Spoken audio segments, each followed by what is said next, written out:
A judge in New York has ruled that Donald Trump has engaged in fraud in overvaluing his properties when he went to the banks asking for loans and told them that he had assets that are worth X. The judge goes, no, he doesn't have those assets. He exaggerated the value of his assets. Now, on the face of it, this is a strange thing for a judge to be getting into for the simple reason that the banks that Trump took loans from, the banks have assessors, they have evaluators, they have appraisers. They can look at what Trump's properties are worth and decide if they want to make the loans. Moreover, Trump took the loans and guess what? He paid the loans back. So the banks aren't complaining that they were defrauded or they were cheated in any way, but even so, this judge takes it upon himself. And by the way, there's no trial, there's no jury. This is a guy who just decides, I'm going to evaluate the Trump properties myself.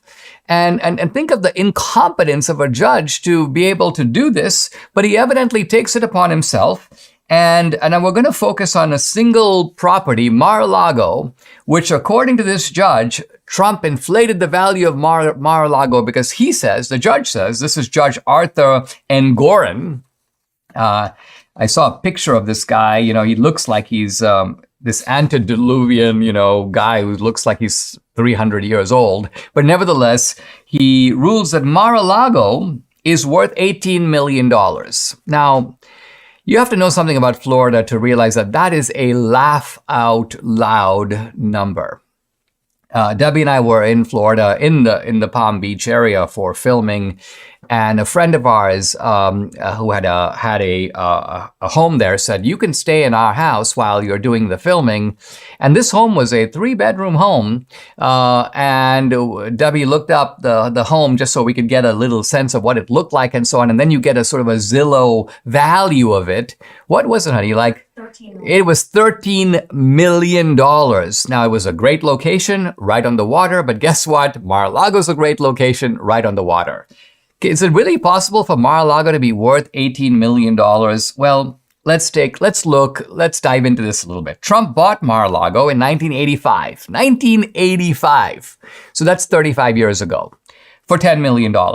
If you just adjust that $10 million for inflation, today, that would be Trump paying $28.5 million in 1985 in today's money.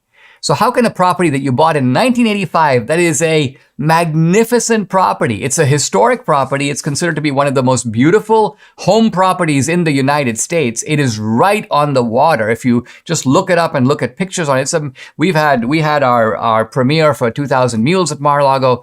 It is the kind of property that looks like a massive and beautiful resort with a golf course. So the valuation of Mar-a-Lago makes absolutely no sense. Now, when real estate people decide value, they look at what are called comps. A comp is a comparable. So let's look at a property next door, a property down the street. So there's one guy who very ingeniously looks at a property. He says, down the road from Mar-a-Lago, and the property is not even developed. It's just land, but it's on the water like Mar-a-Lago, and it's mostly trees. I'm looking at a picture of it right now. The asking price, $150 million for this property. No house, no resort, no golf course. Mar-a-Lago is in fact, let's look at this for a minute here. Mar-a-Lago is in fact 10 times the size of this property, 10 times.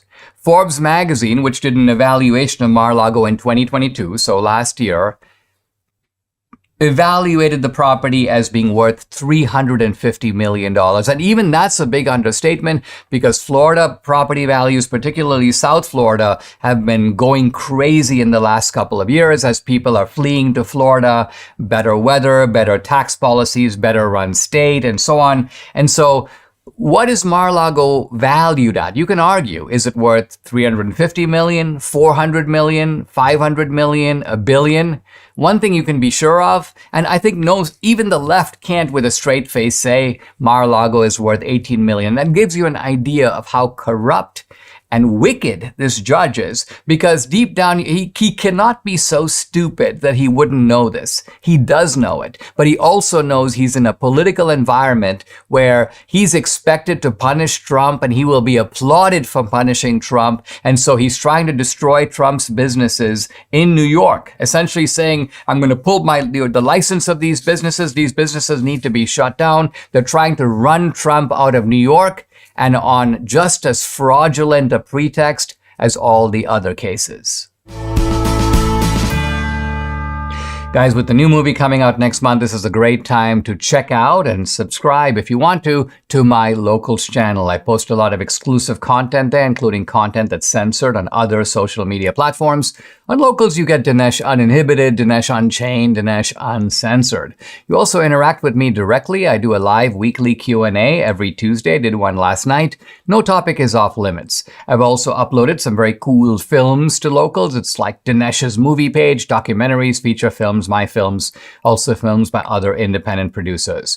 I'm doing Police State coming out next month. I'll be giving you the inside scoop on Locals. And if you're an annual subscriber, you get to stream all this content and watch it for free. So check it out. No cost to do that. My channel is dinesh.locals.com. I'd love to have you along for this great ride. Again, it's dinesh.locals.com.